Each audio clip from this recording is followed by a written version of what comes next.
బేతనియలో ఈ ఫ్యామిలీ అంటే యేసయ్యకు స్పెషల్ అభిమానం. ఈ మార్తా, మరియా, లాజరు వీళ్ళు ఆయనకు చాలా ఇష్టమైనటువంటి వ్యక్తులు, ప్రీతి పాత్రులు అని చెప్పొచ్చు. ఆ ప్రాంతానికి ఎప్పుడు వెళ్ళినా ఆయన ఆ ఇంట బస చేసేవాడు, వాళ్ళ ఇల్లు ఖచ్చితంగా దర్శించేవాడు. ఈరోజు కూడా యేసయ్య మీద ఎవడన్నా నింద మోపాలంటే వాడు మార్తా, మరియా ఇద్దరిలో మరియా, యేసు ప్రభు ఇద్దరి మీద సినిమా కూడా తీశారు. ఏది వారికి స్పెషల్ అనుబంధం ఉన్నట్టు, దరిద్రులు కొంతమంది సైతాన్ బ్యాచ్. కానీ ఆయన వారి యొక్క ఆసక్తిని బట్టి, వారి విధేయతను బట్టి ప్రేమించాడు. ఆయన అందరికీ కన్న తండ్రిగా వ్యవహరించాడు. యేసయ్య అంటే వాళ్ళకి ఎంతో ఇష్టం. వాళ్ళ ఇష్టాన్ని బట్టి యేసయ్య కూడా వాళ్ళంటే ప్రత్యేకమైన అభిమానం. మార్తా మరియల సోదరుడైన లాజరు అనేవాడు రోగి అయి ఉన్నాడని యేసు ప్రభుకి వార్త వచ్చింది. వార్త వచ్చినప్పుడు ఆ వార్త విన్న వెంటనే, సహజంగా నా మట్టుకు నేను చెప్తున్నా, మీలో ఎవరైనా నాకు అత్యంత సన్నిహితులు, ప్రేమ పాత్రులు ఎవరైనా ఉంటే, ప్రత్యేకమైన వ్యక్తులుగా ఉంటే, మీలో ఎవరికైనా సమస్య ఉంది అంటే తక్షణమే లేచి నేను బయలుదేరి వెళ్ళి వాళ్ళకి ప్రార్థన చేయటం, ధైర్యం చెప్పడం, మేలు చేయటం చేస్తా. ఒక మనుషునిగా నేనే ఎలా ఉంటే మన ప్రభు కదా. లాజరు గురించి ఆ సమస్య వినబడినప్పుడు ఆయన స్పందించిన తీరు కొంచెం ఆశ్చర్యాన్ని కలిగిస్తుంది. లాజరు రోగి ఆయను అనే మాట విన్న తర్వాత కూడా ఆయన 2 దినములు అక్కడనే ఉండెను. ఎందుకు అక్కడనే ఉన్నాడు? తాను ప్రేమించిన వాళ్ళు అక్కడ ఇబ్బంది పడుతుంటే అది తెలిసి కూడా ఆయన ఎందుకు తెలిసి కావాలని ఆలస్యం చేశాడు అంటే దానికి కారణం పైన చెప్పాడు. ఆ రోగం చావు కోసం వచ్చింది కాదు, దేవుని మహిమ కోసం వచ్చింది అన్నాడు. హల్లెలూయా, హల్లెలూయా. యోహాను సువార్తలో ఈ టైపు మాటలు మరికొన్ని తగులుతాయి. గ్రుడ్డివాడుగా పుట్టుటకు వీడు పాపం చేశాడా, వీడిని కన్నవాళ్ళు పాపం చేశారా అని యోహాను సువార్త 9లో పుట్టుగ్రుడ్డి అయిన మనుషుని గురించి శిష్యులు అడిగినప్పుడు, వీడైనను వీడిని కన్నవారైనను పాపం చేయలేదు కానీ దేవుని క్రియలు వీని యందు ప్రత్యక్షపరచబడుటకే వీడు గ్రుడ్డివాడుగా పుట్టెను అన్నాడు. అక్కడేమో వాడికి అంధత్వం ఎందుకు వచ్చిందంటే దేవుని క్రియలు వీని యందు ప్రత్యక్షం కావాలి అందుకు. అలాగే ఇక్కడ లాజరు రోగి ఆయను అన్నప్పుడు యేసు అది విని 4వ వచనం, ఈ వ్యాధి మరణము కొరకు వచ్చినది కాదు కానీ దేవుని కుమారుడు దాని వలన మహిమపరచబడినట్లు దేవుని మహిమ కొరకు వచ్చినదనెను. Praise the Lord. లాజరుకు రోగం వచ్చింది, దానివల్ల దేవునికి మహిమ వచ్చిద్దట. యేసయ్య చెప్తున్నాడు, సరే ఆ రోగాన్ని వెళ్ళి స్వస్థపరిస్తే అయిపోను, మహిమ వచ్చేసిద్ది కదా. కాదు, మరి ఎక్కువ మహిమ కలుగునట్లు ఆయన మరి 2 దినములు అదనముగా ఆలస్యం చేశాడు. ఎందుకు ఆలస్యమైంది అంటే మరి ఎక్కువ మహిమ దేవునికి వచ్చున్నట్లు, మరి ఎక్కువ అద్భుతము అక్కడి ప్రజలు మార్తా మరియలు చూచున్నట్లు. ఆలస్యం ఎందుకు అంటే మరి ఎక్కువైన అద్భుతమును మనకు చూపుట కొరకు అనేది ఇక్కడ ఒక స్పష్టమైన సాక్ష్యం. ప్రభువుకి స్తోత్రం చెప్దామా? గట్టిగా చెప్దామా? తర్వాత యేసు ప్రభు అక్కడికి వెళ్ళినప్పుడు మార్తా మరియలు ఎదుర్కొని ఆయన వాళ్ళని ఎదుర్కొంటే వాళ్ళు గోడున ఏడవటం, ఏడ్చిన తర్వాత ఆయన వాళ్ళని ఓదార్చి ధైర్యపరిచి, ఆయన కూడా ఏడ్చేవాడి దగ్గర ఏడిస్తేనే ఓదార్పు కలిగిద్ది. ఏడ్చేవాళ్ళ దగ్గర నవ్వుతారు కొంతమంది, ఎవరుగా ఎందుకు ఏడుస్తావని. అప్పుడు చిరాకు పుట్టిద్ది. ఏడ్చే వ్యక్తి దగ్గర కొంచెం మనం కూడా కనీసం ఏడుపు రాకపోయినా దుఃఖముఖమైనా పెట్టాలి. కానీ అట్లా కాదు, కొంతమంది ఇగిలిస్తారు, ఏడ్చే వాళ్ళ దగ్గర పోయి ఇగిలిస్తూ ఉంటారు, చండాలంగా ఉంటుంది అది. అట్లా చేయకూడదు. యేసయ్య కన్నీరు గార్చాడు. అతన్ని ఎక్కడ ఉంచారు అన్నాడు.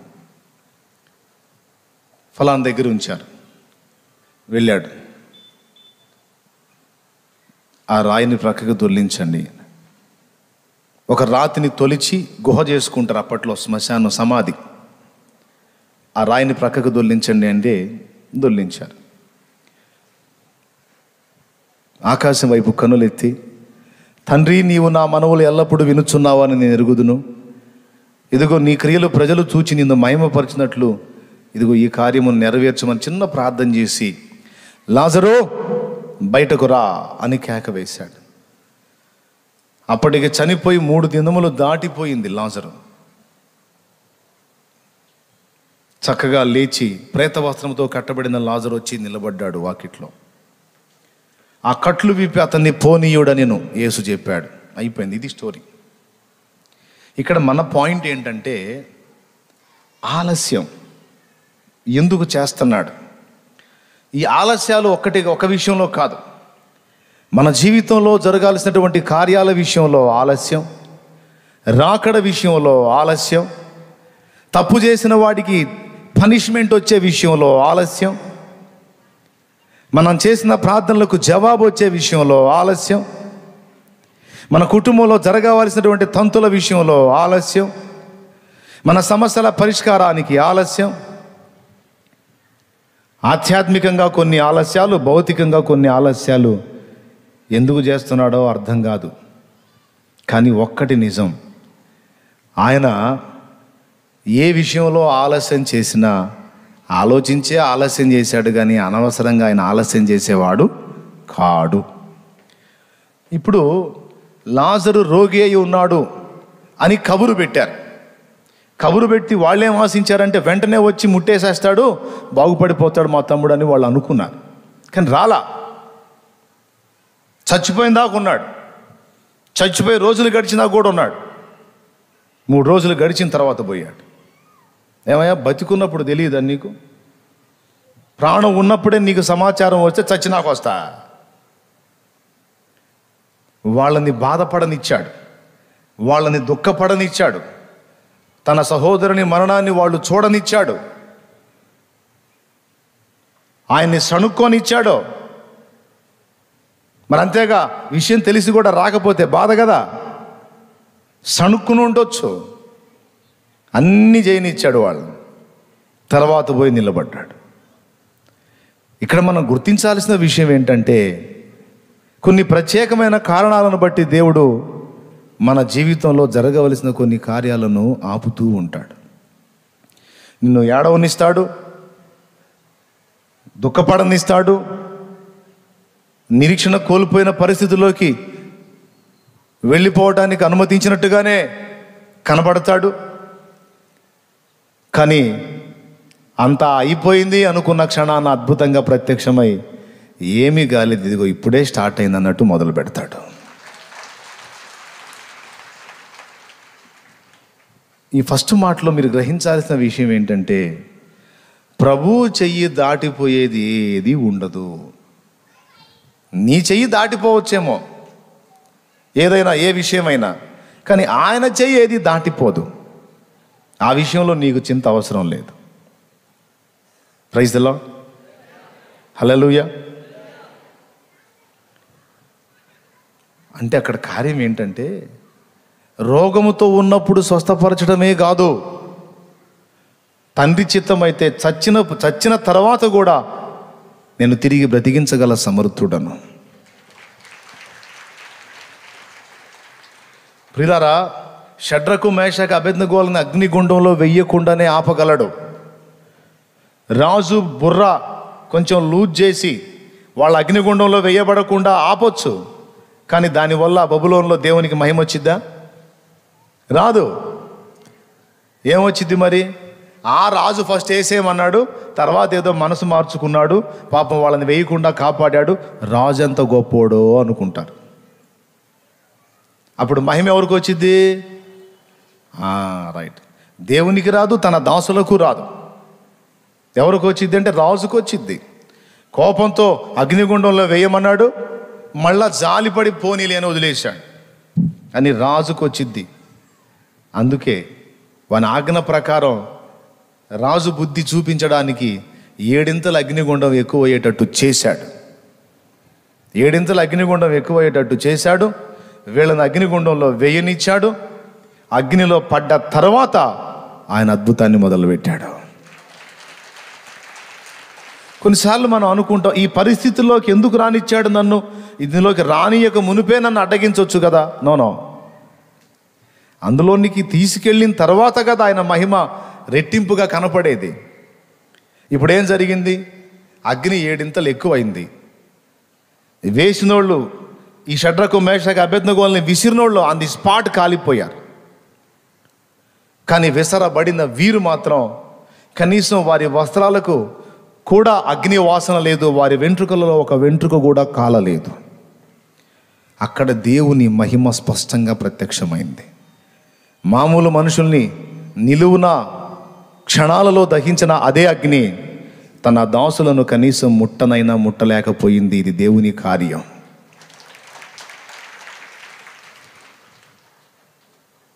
ఇంత ఆలస్యం ఎందుకు చేయాలి దేవుడు? సింహాల బోన్లో వెయ్యబడక మునిపే దానియేలును ఆపేసేయచ్చు కదా. ఆపేస్తే అక్కడ కూడా రాజుకే ఘనత వచ్చింది. దానియేలుకి దేవునికి ఏమొచ్చింది? అందుకే పోనిచ్చాడు, గుహలో వెయ్యనిచ్చాడు. పాపం రాజు చాలా కుస్తీ పట్టాడు.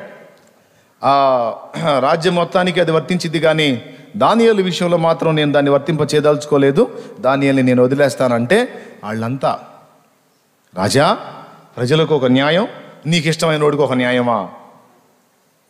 ఇట్లయితే నువ్వు అన్యాయస్తుడు అవుతావు, తిరుగుబాటు వచ్చింది, జాగ్రత్త అని వార్నింగ్లు ఇచ్చారు. పాపం చేసేది లేక వెయ్యమని ఆజ్ఞ ఇచ్చాడు. పాపం వెయ్యమని అయితే అన్నాడు, కానీ ఇక తిండి మానేసుకున్నాడు. ఆ రోజు నాట్యం వాళ్ళు వచ్చారు, డ్యాన్స్ పార్టీ పెడతామని, వద్దులేపోండి అన్నాడు. ఫుడ్ వాళ్ళు వచ్చారు, వద్దులేపోండి అన్నాడు. ఉపవాసం ఉన్నాడు పాపం. ఇక ఏమి లేదు, స్నానపానాదులు లేవో ఏమి లేదు. అంతకుముందు దానియేలు చేసే డ్యూటీ ఆ రోజు రాజు చేశాడు. దేవునికి స్తోత్రం కలుగును గాక. హల్లెలూయా. చాలా చీకటి ఉండగానే తెల్లవారక మునిపే సింహాల గుహ దగ్గరికి వెళ్ళి, జీవము గల దేవుని సేవకుడు అయిన దానియేలు, నీవు అనుదినము మానక సేవించుచున్న నీ దేవుడు సింహముల నోట నుండి నిన్ను కాపాడగలిగానా? ఒక నమ్మకం, ఒక విశ్వాసం. ఎందుకంటే దానియేలు దేవుడు ఎలాంటి వాడో తెలుసు అతనికి. అందుకే పోయి అడిగితే లోపల నుంచి వాయిస్ వినపడుతుంది, రాజు చిరంజీవి అగునుగాక, రాజు చిరకాలము జీవించుగాక. రాజా, నీ దృష్టికి, నీ వారి దృష్టికి నేను ప్రార్థన చేసినందున నేరస్తుండని నన్ను సింహాల బోన్లో వేశారు. నీ దృష్టికి నేను దోషినైతిని, కానీ నా ప్రభువు దృష్టికి నిర్దోషినైనందున సింహములు నాకు ఏ హాని చేయకుండాన్నట్లు నా ప్రభు తన దూతను పంపి నన్ను కాపాడాడు. ఇప్పుడు మీకు నేను నిర్దోషినే కదా ప్రభు అన్నప్పుడు చప్పట్లు కొట్టి వెంటనే దానియేలుని బయటికి తీశాడు. ఎవరైతే దానియేలుని అందులో వేయించడానికి కారకులు అయ్యారో వాళ్ళని అందులో వేయిస్తాడు. రాత్రంతా దానియేలుని ఏమీ ముట్టని సింహాలు దానియేలుని చంపించాలని ప్లాన్ చేసిన వాళ్ళని విసరగానే వారి ఎముకలు సైతము పగుల గురికి పొడి చేసెను అని రాసుంది. అంత ప్రచండమైన కోపంతో వాళ్ళని చీల్చి చెండాడిన సింహాలు భయపడి ఉంటాయి. దరిద్రులారా, మీ వల్ల మేము చచ్చేవాళ్ళం రాత్రి అని. దేవునికి మహిమ.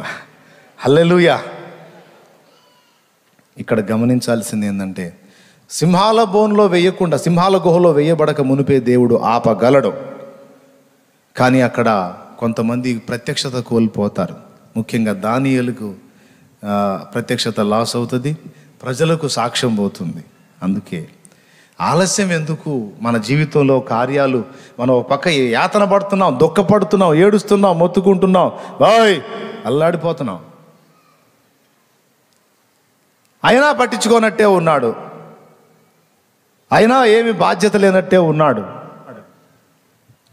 అది శరీర సంబంధమైన అవసరాలకు కావచ్చు, ఆత్మ సంబంధమైన అవసరాలకు కావచ్చు. అవునా? ఫ్యామిలీ మ్యాటర్లో తీసుకుంటే సంవత్సరాలు అప్పుల్లో అల్లాడిపోతున్నావు. ఏ అద్భుతమో, ఓ నాయన శాలేమన్న చెబుతానే ఉన్నాడు, చేస్తాడని చివరికి మేము ముసలోళ్ళం కూడా అయిపోయేటట్టున్నాం ఆయన చేసేటప్పటికి అనుకునే వాళ్ళు ఉంటారు. అన్నా అమ్మాయి వాళ్ళ పెళ్ళన్నా అంటే ఆ శాలేమన్న దగ్గరికి ఎప్పుడన్నా పోని చేస్తాడు అంటాడు. అమ్మాయిలు కూడా ముసలోళ్ళు అయ్యేటట్టున్నారు. రోగం అన్నా స్వస్థత అంటే ఆ దేవుడు చేస్తాడు అంటాడు. అది చేసేటప్పటికి అసలు నేను రోగంతో కాదు కానీ ముందు ముసలితనంతో తెచ్చేటట్టున్నాను అనుకోని ఉండొచ్చు. అన్నా పెళ్ళయిందన్నా 7 ఏళ్ళు 8 ఏళ్ళు అయిందన్నా పిల్లలు లేరన్నా, పిల్లలన్నా అంటే ఇస్తాడు అంటాడు. చివరికి సారాగా 90 ఏళ్ళకి ఇస్తాడేమో. ఎప్పుడు పోయినా అంతే చెబుతున్నాడు ఆయన. అంటే మరి అంతే చెప్పక ఏం చెప్పాలి నేను? మనలో మన మాట అట్ట చెప్పకుండా ఏం చెప్పాలి నేను? నా చేతిలోదే డింగమంటానికి కాదు. నీకు ఎప్పుడు ఇవ్వాలో, ఏ టైపులో ఇవ్వాలో, ఎలాంటిది ఇవ్వాలో, ఏ స్థాయిలో ఇవ్వాలో, ఎందుకు ఇవ్వాలో, ఎక్కడ ఇవ్వాలో ఎవరికి తెలుసు? ఆయనకు తెలుసు. నాకేటి తెలుసు, నీకేటి తెలుసు? ఏటి తెలుసు? మనకేటి తెలుసు అసలుకి? పైకి చూస్తాం తప్ప. కాబట్టి ఎందుకు ఆలస్యం అంటే నీకు ఓర్పు నేర్పుట కొరకు, మరి ఎక్కువైన అద్భుతము నీకు చూపుట కొరకు. అర్థమైందా? ఒకంత కాదు, 10 మేలు నీకు కలిగించుట కొరకు. ఎప్పుడన్నా నాకు విడుదల మంచి వాళ్ళు పోతున్నారు, మా అత్త పోవట్లేదన్నా. ఎన్ని సంవత్సరాల నుంచి ఎదురు చూస్తున్నా అంటే ఆగు, ఎందుకన్నా దుర్మార్గురాలు నా ప్రాణం తీస్తుంది అంటే, లేదమ్మా ఆమె వెళ్ళిపోతే నువ్వు ఓర్పులో ఎదగలేవు తల్లి. నిన్ను ఓర్పులో అభివృద్ధి చేయటానికి, ఓర్పును నీకు నేర్పడానికి దేవుడు ఏర్పాటు చేసిన కొలిమి తల్లి మీ అత్తగారు. నీకు మీ కుటుంబం, మీ భర్త గారు కానీ అత్తగారు కానీ, లేకపోతే మంచి భర్త అయితే దుష్టురాలైన భార్య కానీ, మనల్ని ఓర్పులో అభివృద్ధి చేయడానికి దేవుడు ఏర్పరచుకున్నటువంటి పాత్రలవి. ఆ పాత్రలు అలా శోధిస్తుంటేనే మన ఓర్పులో డెవలప్ అవుతాం. నిజం. లేకపోతే మన నుంచి దేవుడు ఆశించినటువంటి పరిమళ సువాసనలు రావు.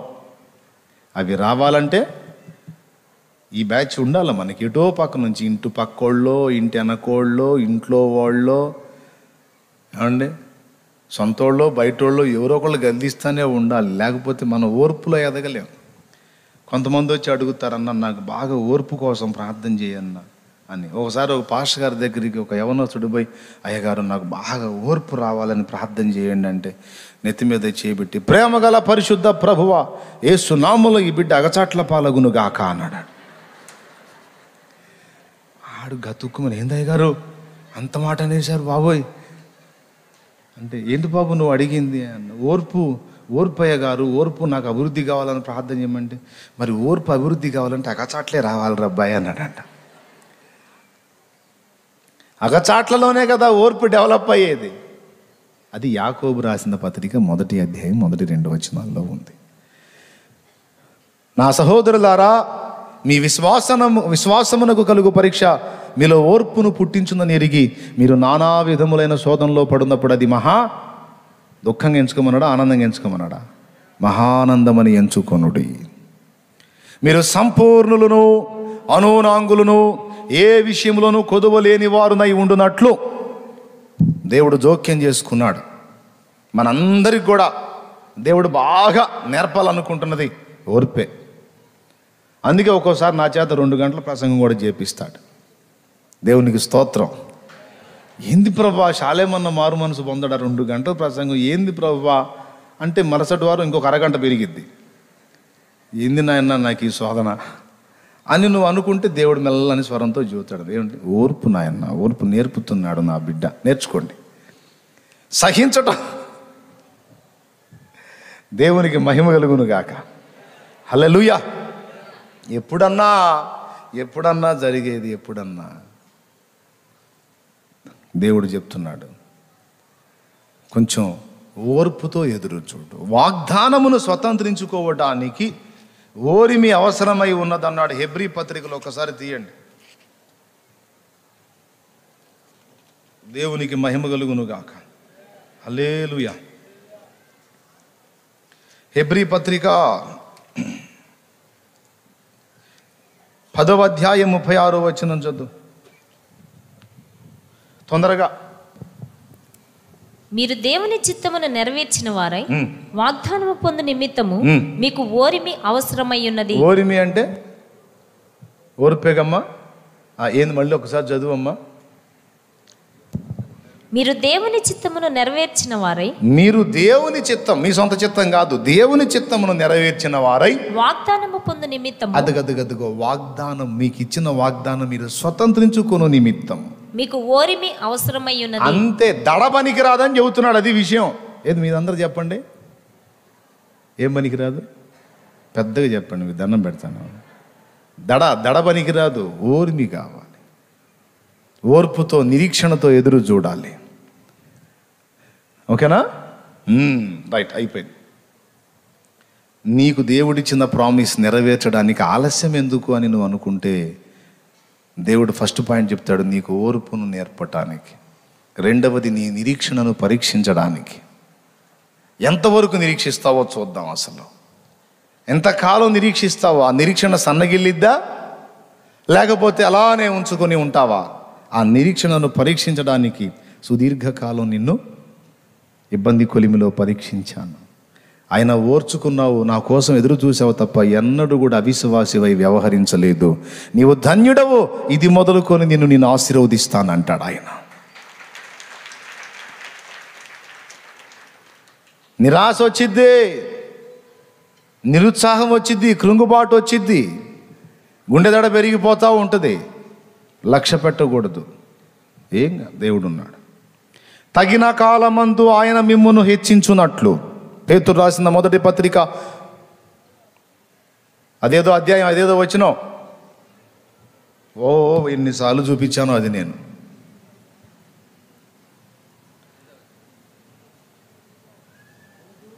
ఏందండి తీయలేదా? 5వ అధ్యాయం అండి, 6-7 వచనాలు చూడండి. దేవుడు తగిన సమయమందు మిమ్మల్ని హెచ్చించు. తగిన సమయం ఒకటి ఉంది అక్కయ్య, అనయ్య, అది సంగతి. నీకేమో దడ ఎక్కువ, తొందరగా కావాలి. అవునా? దేవుడికి సలహా చెప్పొచ్చా మనం? చెప్పొచ్చా? చెప్పకూడదు. ఆయన చెప్పింది చూస్తా మనం నడుచుకుంటూ ఉండాలి. ఒకసారి అంట ఓ భక్తిపరుడు ఒకడు మొక్క నాటాడంట. మొక్క నాటాడు.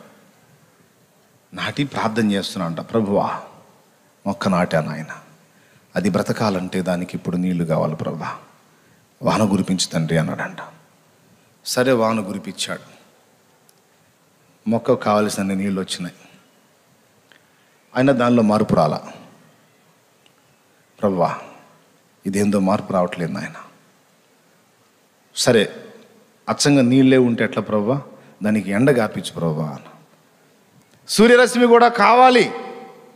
ఆకుల్లో పత్రహరితో ఏర్పడాలంటే సూర్యరశ్మి కావాలి కనుక సహాయం చేసి తండ్రి సూర్యరశ్మి వచ్చేటట్టు చేయి ప్రభు అంటే దానికి ఎండ వచ్చేటట్టు చేశాడు. అబ్బా హల్లెలూయా, స్తోత్రం ప్రభు అంటే అది అంతే ఉంది. ఫస్ట్ ఏం అడిగాడు? నీళ్ళు అడిగాడు, వచ్చినాయి, అంతే ఉంది అది. తర్వాత ఏం అడిగాడు? ఎండ, అంతే ఉంది. ప్రభువా నీళ్ళు ఎండ రెండు వచ్చినాయి. గాలి కావాలి ప్రభువా అది బాగుగా బ్రతుకున్నట్లు ఎదుగున్నట్లు దాన్ని గాలి పంపించు ప్రభువా అంటే గాలి పంపించాడు. ఇప్పుడు నీళ్ళు వచ్చినాయి, ఎండ వచ్చింది, గాలి వచ్చింది, అయినా అది అంతే ఉంది. ఏంది ప్రభువా ఏ మార్పు లేదు అంటే, ఇంకేం చేయమంటావు నా కుమారుడా అన్నాడంట. ప్రభువా ఇంకేం చేస్తావయ్యా, నీళ్లు కావాలి నీళ్లు పోసాం, ఎండ కావాలి ఎండ వచ్చింది, గాలి కావాలి గాలి వచ్చింది, ఇంకేం చేద్దాం ప్రభువా చెప్పు నాయన, మన ఇంకేమన్నా ఔడియా దేవులాడు. అప్పుడు వెర్రి ముఖం వేసుకొని చూశాడు. అప్పుడు దేవుడు చెబుతాం, రే పిచ్చోడా, దానికి ఎప్పుడు నీళ్లు పోయాలో, ఎప్పుడు ఎండ గాయాలో, ఎప్పుడు గాలి పంపించాలో, ఎప్పుడు ఏది రావాలో నాకు తెలుసు. నేను చేసే పని అది. నాకు నువ్వు సలహాలు చెప్తే ఎట్టుంటుందంటే ఇట్లనే ఉంటుంది. విషయం ఏంటంటే అది పచ్చబడి బాగుపడటం కాదు, మొత్తానికి చచ్చింది అది. అది అసలు ట్విస్ట్. చచ్చింది అది.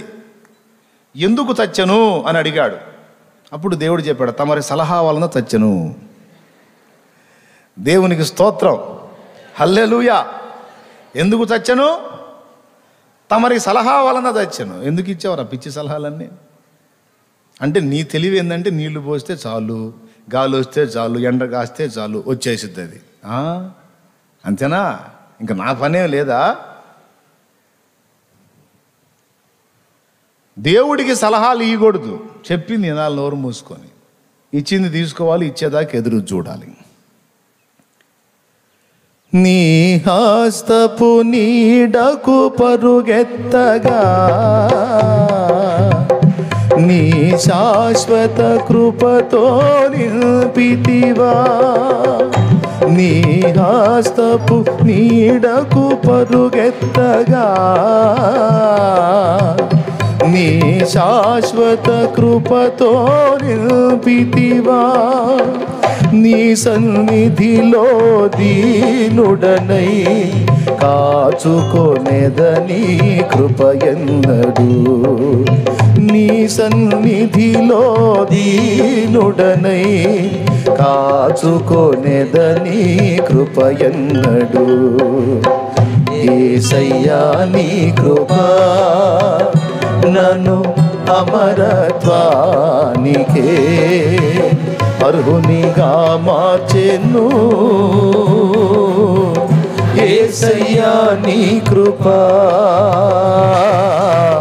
అర్హునిగా మార్చెను.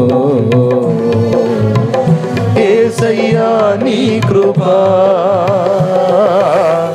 యేసయ్యా నీ కృప. Praise the Lord. ప్రియరా, ఆయన సన్నిధిలో దీనిలోనే కాచుకొని కూర్చోవాలా. అది ఏ విషయంలోనైనా అంతేనండి. నీ సేవ చేసే సేవ విషయంలో కూడా అంతే. అబ్బో విస్తారమైన ఆత్మల్ని, గుంపులు గుంపులు జన సమూహాల్ని నేను సమకూర్చాలి, ఆశపడు తప్పులేదు. కానీ అది నెరవేర్చబడటానికి నీకు ఓరిమి అవసరమై ఉన్నది, నిరీక్షణ అవసరమై ఉన్నది. తెలుసా ఆయనకి ఎప్పుడు ఇవ్వాలో, ఎలా ఇవ్వాలో, నిన్ను ఎన్ని మెట్లు ఏ విధంగా ఎక్కించాలో తెలుసు. తొందరపడి దేవుని తొందర పెట్టడానికి ట్రై చేయకూడదు. జాగ్రత్తగా వినండి. ఏదో ప్లెయిన్ విషయం అని కొట్టేయకండే. సారా కొద్దిగా దేవునికి సహకరిద్దాం అనుకుంది. నా సరుకు అయిపోతుంది, పాపం ఆయన కూడా పెద్దవాడైపోతున్నాడు, ఎందుకులే హాగరు కొంచెం యవనస్తురాలుగా ఉంది కదా, ఆయన నా భర్తకి ఇచ్చేస్తే వాళ్ళిద్దరి ద్వారా ఒక బిడ్డ వస్తే నేను ఏదో హాయిగా ముద్దాడుకుంటాను ముసలితనంలో అనుకుని దేవుణ్ణి ఇబ్బంది పెట్టకూడదు. పాపం ఆయన మాత్రం ఏం చేస్తాడు, నాకు వయసు ఉడిగిపోయింది కదా, స్త్రీ ధర్మము నిలిచిపోయింది కదా, ఇప్పుడు దేవుణ్ణి ఎందుకు రిస్క్ పెట్టడం? చేస్తాడు దేవుడు, కార్యం చేస్తాడు, చేయడని కాదు, కానీ ఎందుకు మనం ఆయన అంత ఇబ్బంది పెట్టడం ఎందుకు? సారా హాగరు ఉంది కదా. అబ్బా ఆవిడియా వేసింది, సక్సెస్ అయింది. ఆవిడియా వచ్చాడు. ఎవరు వచ్చారు? తర్వాత శారా కనబోయేటువంటి బిడ్డకు, వాగ్దత్త సంతానానికి శాశ్వత శత్రువుగా ఇప్పుడు తయారైపోయినటువంటి వ్యక్తి వచ్చాడు. ఇప్పుడు వాళ్ళిద్దరికి పడదు, యూదులకి అరబ్బులకి పడదు. అతను వచ్చాడు. ఎందుకు ఆ తొందర? ఎందుకు? ఓపికతో కాచుకోమన్నాడు కదా, కొద్దిగా నిరీక్షించమన్నాడు కదా, నాకు తెలిసి ఎప్పుడు ఇయ్యాలో కొద్దిగా ఆగన్నాడు కదా. ఈ మధ్యలో ఈ తెలివితేటలు వద్దు, కొంచెం ఓపిక పట్టండి. ఏ విషయమైనా ఆందోళనలు పనికి రావు, ఆవేశాలు పనికి రావు. కొద్దిగా ఓపికతో నిరీక్షిస్తే దేవుని కార్యాలు నీవనుకున్నది ఒకంత అయితే 4 గంటల మేలుతో చేసుకుంటా రావటం నువ్వు చూస్తావు. సింపుల్గా చెప్పాలంటే దడ తగ్గించుకో. అది ఏం చెప్పాలి?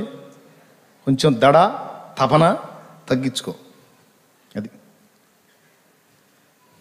మా ఇంట్లో నా చిన్నప్పుడు కోళ్ళు పెంచాం. ఇప్పుడు కూడా ఉన్నాయి కోళ్ళు, ఎవరొకళ్ళు తెచ్చేస్తూ ఉంటారు. కోళ్ళు, గొర్రెలు, బర్రెలు ఎవరొకళ్ళు దేవుడు మేలు చేసిన వాళ్ళు తెచ్చి ఆడ వదులుతూ ఉంటారు. ఏంటి మీకు కావాలంటే చూడొచ్చు. కోడిని చూసారా మీరు? అది కోళ్ళు తిన్నోళ్ళు మీరు, రైట్. తల్లిని తిన్నారు, పిల్లని కూడా తిన్నారు మీరు.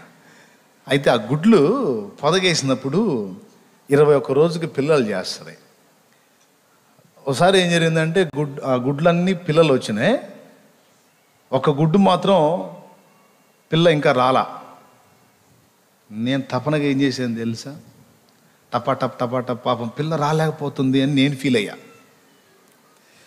మొత్తం ఓపెన్ చేశా. అది చచ్చిపోయింది. ఎందుకు అంటే వరుసగా అది గుడ్లు పెడతా వస్తుంది కదా. ఫస్ట్ ఎన్ని గుడ్లు అయితే పెట్టిందో ఆ చివరి గుడ్డు అది. పొదగేసినప్పుడు ఏం చేసాము? మొదటి గుడ్డు చివరి గుడ్డు మొత్తం కలిపి పొదగేసాం కదా. అందులో పిల్లలు కూడా ఆ టైంలోనే తయారవుతాయి. కాబట్టి ఆ చివరి గుడ్డులో పిల్ల ఇంకా నిర్మాణం జరగల, కంప్లీట్ అయ్యి పరిపక్వత చెందితే అదే వస్తుంది బయటికే. దానికై అది పొడుచుకొని బయటికి వచ్చిన దాకా మనం తొందరపడకూడదు. అది సృష్టి నియమం, దేవుడు పెట్టిన చట్టం, క్రమం. మనందరికీ ఆయన వాగ్దానం అదే, నేను రెడీ చేసే ఉంచాను, గుడ్డు నీకు అందుబాటులోనే ఉంచాను, అందులో సరుకు రెడీ అవుతుంది, నువ్వు ఆశించింది. తొందరపడి పగలగొట్టవద్దు, ఓపికతో నిరీక్షించు, నేను ఆ రహస్యమందు చేయాల్సిందంతా చేసి నీకు అందుబాటులో తీసుకొస్తానంటాడు దేవుడు. ఎప్పుడు కూడా తొందరపడి మనం పిల్లల్ని బయటికి తీయటానికి ట్రై చేయకూడదు. చేతులారా సావగొట్టుకుంటాం. చేసే ఆ పని పెద్దోళ్ళు చూస్తే కొడతారని దాన్ని మాఫీ చేశా. హత్య జరిగింది, కోడి పిల్ల హత్య. ఎందువల్ల జరిగిందంటే నా దడతో జరిగింది. ఇక దాన్ని తీసుకెళ్ళి ఎందుకు ఈ మాట చెప్తున్నానంటే, ఆలస్యం ఎందుకు అవుతుంది అనే ప్రశ్న మీలో చాలామందికి ఉందని పరిశుద్ధాత్మ ద్వారా తెలుసుకొని ఈ మాట మాట్లాడుతున్నాను నేను. దేవునికి స్తోత్రం కలుగును గాక. ఎవరెవరు ఏ ప్రయత్నాల్లో ఉన్నారో, ఏ సంగతుల గురించి అనుకుంటున్నారో ఎవరన్నా ఉంటే చేయొద్దండి. నా మట్టుకు నేను అలాగ కొన్ని విషయాల్లో ఎదురు చూస్తూ ఉన్నానన్నా. నిజమేనా? అది మరి నాకెట్ట తెలుసు? ఆయనకి తెలుసు. అందుకు దేవుడు మాట్లాడిస్తున్నాడు ఈ మాట. నువ్వు దేని కొరకు నిరీక్షిస్తున్నావో అది నీకు 4 గంటల దీవెనకు వచ్చేటట్టు దేవుడు చేయబోతున్నాడు. నువ్వు కొంచెం ఆయాసం, ఆవేశం, ఓకేనా, అది నీకు వాగ్దానం నెరవేర్పు విషయంలో ఆలస్యానికి కారణం. ఓకేనా? అన్నా కొంతమంది మరీ దుర్మార్గంగా బతుకుతున్నారు కదా, వాళ్ళకి ఏందన్నా అసలు ఏం శిక్ష రావట్లేదు. బాగా బతుకుతున్న వాళ్ళకేమో దెబ్బ మీద దెబ్బ పడుతుంది. నీతి, న్యాయం, మంచి, ధర్మం అని అన్ని పద్ధతులుగా బతుకుతున్న వాళ్ళకేమో ఒకటి పోతే ఒకటి పడుతుంది నెత్తినే. దుర్మార్గంగా బతుకుతున్న వాళ్ళేమో రాజ్యాల్లాగా బ్రహ్మాండంగా ఉన్నారన్న, వాళ్ళకి ఏం కావట్లేదు ఏందన్నా అని ఒక డౌటు. దానికి సమాధానం చెప్పాడు. చెప్పనా? దానికి ఎందుకో, మనుషులు 2 రకాలు. బాగా వినండి, స్తోత్రం చెప్పండి. మనుషులు 2 రకాలు. దేవునికి భయపడేవాళ్ళు, దేవుని లక్ష్య పెట్టనోళ్ళు. మళ్ళీ చెప్తున్నా, మనుషులు 2 రకాలు. దేవునికి భయపడేవాళ్ళు, దేవుని లక్ష్య పెట్టనోళ్ళు. దేవుని లక్ష్య పెట్టనోళ్ళు బ్రహ్మాండంగా ఉంటారు. దేవునికి భయపడే వాళ్ళకి దెబ్బ మీద దెబ్బ తగులుతూ ఉంటుంది. అసలు ఇదేంది అని ఎప్పుడన్నా మీకు డౌట్ వచ్చిందా? నాకు వచ్చిందన్న అన్నోళ్ళు చేయొద్దండి, అబద్ధాలు ఆడొద్దు. నాకు కూడా చాలాసార్లు వచ్చిందిలే. అప్పట్లో స్టార్టింగ్లో దించారు చేతులు, వచ్చింది డౌట్. నీతి, న్యాయం, మంచి, ధర్మం, పద్ధతి అని బతుకుతుంటేనేమో అన్నాక సాట్లే ఎట్టబడితే అట్ట ఏ భయం లేకుండా ఊరేగవాడేం బ్రహ్మాండంగా ఉంటున్నాడు. ఇదేందో నాకు అర్థం కాలేదని ఎప్పుడు నీకు అనిపించలేదా? అనిపిస్తే చేయొద్దు. మరి ఇందాక చేయత్తలేదే? అందరికీ డౌటే ఇది. చెప్తా విను. ఒకటి తర్వాత ఒకటి ఏదైనా నీకు దెబ్బలు తగులుతున్నాయి. ఏ చిన్న తప్పు జరిగినా, ఏ చిన్న పొరపాటు జరిగినా నీకు దెబ్బలు తగులుతున్నాయి అంటే అర్థం ఏంటంటే నువ్వు దేవుని హస్తపు నీడలో ఉన్నావు అంటానికి అది గుర్తు. అర్థమైందా? దేవుడు నిన్ను అతిగా ప్రేమిస్తున్నాడు అనడానికి అది గుర్తు. అయ్యో నేను చెప్పేది మళ్ళీ అబద్ధం అనుకునేరు. ప్రకటన గ్రంథము 3వ అధ్యాయము 19వ వచనం చూడండి. నేను ప్రేమించు వారినందరినీ గద్దించి శిక్షించుచున్నాను. మళ్ళీ చదువు. నేను ప్రేమించు వారినందరినీ గద్దించి శిక్షించుచున్నాను. ఇదేం ప్రేమమ్మా? ప్రేమిస్తే ఎవరు గద్దించకుండా అడ్డగించాలి, ఎవరన్నా శిక్షించబోతే అడ్డగించాలి. అది ప్రేమ అంటే. ఇదేం ప్రేమ? విచిత్రమైన ప్రేమ. నేను ప్రేమించు వారిని అందరినీ గద్దించి అందరితో వదిలిపెట్టట్లేదంట, కొడుతున్నానని కూడా చెబుతున్నాడు. వినపడుతుందయ్యా? అర్థమైన వాళ్ళు స్తోత్రం చెప్పండి, అర్థం కాని వాళ్ళు కూడా చెప్పండి. అది ఏమండి? గద్దించి అదేంది? ఇదేం ప్రేమ? విచిత్రమైన ప్రేమ. మరి అదే. ఇప్పుడు ఒక మాట చెప్తా. మాట వింటాడు వీడు మంచోడు అనుకున్నోడిని మనం బాగా అబ్జర్వ్ చేస్తాం. వాళ్ళలో ఏ చిన్న తప్పు వచ్చినా మనం ఊరుకోం, ఖచ్చితంగా వాడిని గద్దిస్తాం. ఎందుకు? ఒరే నువ్వు మంచోడిరా, నీ దగ్గర ఉండకూడదు అని గద్దిస్తాం. చెడిపోయిన వాడిని గద్దిస్తామా? పెద్దగా చెప్పండి. ఎందుకు? మొదలే చెడిపోయినాడు, చెప్పినా వేస్ట్ కాబట్టి వాడిని అనవసరం, వాడిని గద్దించకూడదు. మంచోడి విషయంలో మాత్రం కేర్ తీసుకుంటాం. ఇక్కడ అర్థమైందంటే చీటికి మాటికి చిన్నదానికి పెద్దదానికి నీకు దెబ్బ తగులుతుంది, కొడుతున్నాడు అంటే అర్థం ఏంటంటే నిన్ను తన రెక్క కింద పెట్టుకున్నాడు, నీ ఇష్టం వచ్చినట్టు ఎట్టబెడతట పోని అట్లా నువ్వు పోబోతే మొట్టికాయ వేసి లైన్లో పెడుతున్నాడు. దీన్ని బట్టి నీకు అర్థం కావాల్సింది ఏంటంటే ఆయనకు నువ్వంటే ఎంత ఇష్టమో నీకు అర్థం కావాలి. ఆయన నిన్ను ప్రేమిస్తున్నాడు కాబట్టే నీకు గద్దింపు వస్తుంది, పనిష్మెంట్ కూడా వస్తుంది. ప్రమాదంలో నువ్వు లేవో మరి ఎవరున్నారు తెలుసా? ఎవడైతే దేవుని భయం లేకుండా విచ్చలవిడిగా జీవించి కూడా ఏ నొప్పి ఇబ్బంది లేకుండా ఉన్నాడు చూడు, వాడు డేంజర్లో ఉన్నాడు. ఎందుకో తెలుసా? వాళ్ళని ఏమీ గద్దించట్లేదు, వాళ్ళని ఏమీ పట్టించుకోవటం లేదు దేవుడు అంటే వాళ్ళని వదిలేశాడు, వాళ్ళని అప్పగించాడు. వాళ్ళ గతి సడన్గా మారిపోయింది. నీ గతికి వాళ్ళ గతికి సంబంధం లేదో, ఆశ్చర్యంగా మారిపోయింది. నాకు తెలిసి మీలో కొంతమందికి అనుభవం కూడా ఉంటుంది, కొన్ని జీవితాలు చూసే ఉంటారు మీరు. బైబిల్ గ్రంథంలో చూసుకుంటే ఏలీ కుమారులు, వాళ్ళ నాన్నేమో దైవజనుడు, కొడుకులేమో యెహోవా నెరగని దుర్మార్గులు. యెహోవా వారిని చంపదలచి ఉండెను గనుక వారు తమ తండ్రి మాట వినరైరి. ఆయన మనసులో పగబట్టాడట, వీళ్ళని చంపేయాలి నేనని. వీళ్ళని చంపేయాలనుకుంటే వాళ్ళని టచ్ కూడా చేయడు. అది విషయం. ఏమైనా అర్థమవుతుందా? సొదొమ గొమొర్రా వాళ్ళని గమనించండి మీరు. సొదొమ గొమొర్రా వాళ్ళకి ఏ సమస్యలు లేవో, బలి దున్నపోతుని మేపుతారే, బలిచ్చే దున్నపోతుని అట్లా మేపాడు వాళ్ళని. పచ్చని పంట పొలాలు, సమృద్ధి, నీరు, సంపద, వెండి, బంగారం, డబ్బు, తిండి, ఏ దానికి కొద్దు లేదో. బాగా తిని కొవ్వు పట్టాడు ఒక్కొక్కడు. నేను చెప్పట్లా, బైబిల్లో ఉంది. ఏమని ఉందంటే దేవుని ఉనికిని కూడా గుర్తుపట్టకుండా దేవుడే వారి మధ్యలోకి వస్తే దేవునితో కూడా వారు నీచమైన ఆలోచన చేశారు. ఎంత కోపం వచ్చి ఉంటుందో చూడండి ఆ తండ్రికి. ఆయన నరమాతృలాగా ఇద్దరు మనుషుల్లాగా లోతింటికి వస్తే బాలురు మొదలుకొని వృద్ధుల వరకు ఆ ఊరు మొత్తం కలిసి లోతింటి ముందుకు వచ్చి దొమ్మిగా వచ్చి, ఏ లోతో, నీ ఇంట్లోకి వచ్చారు ఇద్దరు ఈరోజు కొత్త వ్యక్తులు, మేము వారిని కూడునట్లు బయటికి పంపించన్నారు ఆ దుర్మార్గులు. ఆదికాండం 19లో ఉంటుంది. ఎంత కొవ్వు పట్టారో చూడండి. హేయమైన కృత్యాలు చేసి బహు నీచానికి దిగజారిపోయి విపరీతమైనటువంటి లైంగిక వాంఛతో నిండిపోయారు. ఫలితం ఏం జరిగిందో మీకు తెలుసు. వాళ్ళనేమల్లా లోతును గద్దిస్తున్నాడు. లోతో, ప్రభువా, ఇక్కడ నీకేమేముందో తొందరగా సిద్ధపరచుకో, నీ వారెవరో తీసుకొని నువ్వు బయలుదేరు.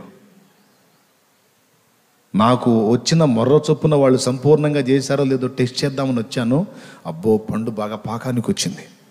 వీళ్ళ పాపం పండింది. ఒక వ్యక్తిని దేవుడు చించేయాలనుకున్నప్పుడు వాడు విచ్చలవిడిగా తిరిగిన వాడిని ఏమనడు. మనం అనుకుంటాము వాడి పనే హాయి అనుకుంటాం. పిచ్చి తెలివి. వాడికి సావు మూడిందని నీకేం తెలుసు? వెర్రిమొహమా, తెలుసా నీకు? వాడికి ముహూర్తం పెట్టాడా, మళ్ళీ రోగం నొప్పి కూడా కాదు, టోటల్ పేజీ నీకు పోద్దే. ఏమైంది చెప్పండి? భక్తిహీనులకు క్షేమము కలుగుట నేను చూచినప్పుడు నేను పొరపాటు పడ్డాను, కానీ తర్వాత నేను ఆలోచించుకున్నాను, నిశ్చయముగా కాలు జారు చోటునే నీవు వారిని నిలిపి ఉంచావంటాడు భక్తుడు. కాబట్టి భక్తిహీనుల క్షేమం చూసినప్పుడు నువ్వు మత్సరపడవాకు. వారి క్షేమం అంతా త్రాసు మీద ధూళి. అంటే త్రాసు మీద ధూళి ఉంటుందా? త్రాసు అంటే ఏంటి? త్రాసు పాము అనుకున్నారు. తక్కెడ మీద ఇనప ప్లేట్లు, తక్కెడ అంటే ఇనప ప్లేట్లేగా, వాటి మీద దుమ్ము ఉంటుంది. ఏదైనా పదార్థం పోయిపోయేటప్పుడు ఏం చేస్తాడు? త్రాసు మీద ధూళి లాంటి యౌవనమే క్షణికమని, మూడు నళ్ళ ముచ్చటని ఎరుగక, ముందు చూపు కొంతైన లేనే లేక. మూడు నళ్ళ ముచ్చటని ఎరుగక, ముందు చూపు కొంతైన లేనే లేక.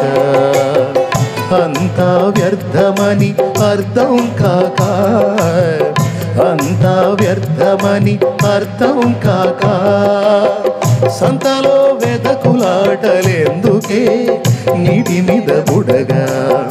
సంతలో వెదకులాటలెందుకే నీటి మీద బుడగా. మూడు నళ ముచ్చటని ఎరుగక, ముందు చూపు కొంతైన లేనే లేక.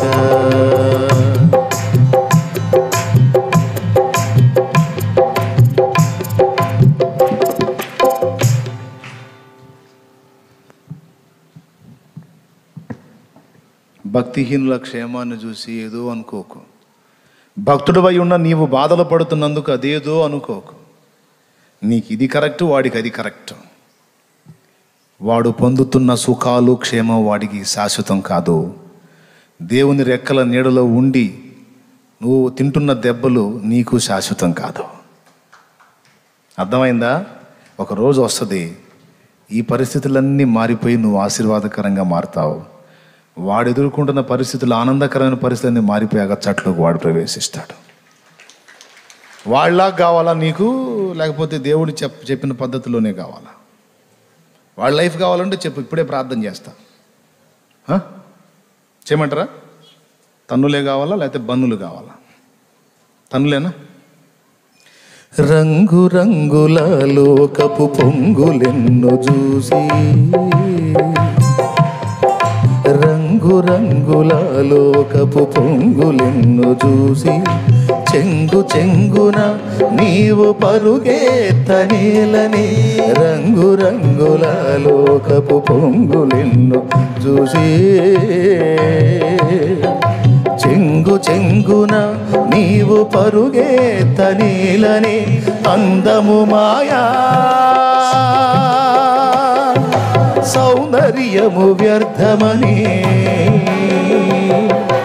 అందము మాయా, సౌందర్యము వ్యర్థమని. త్రాసు మీద ధూళి లాంటి యౌవనమే క్షణికమని.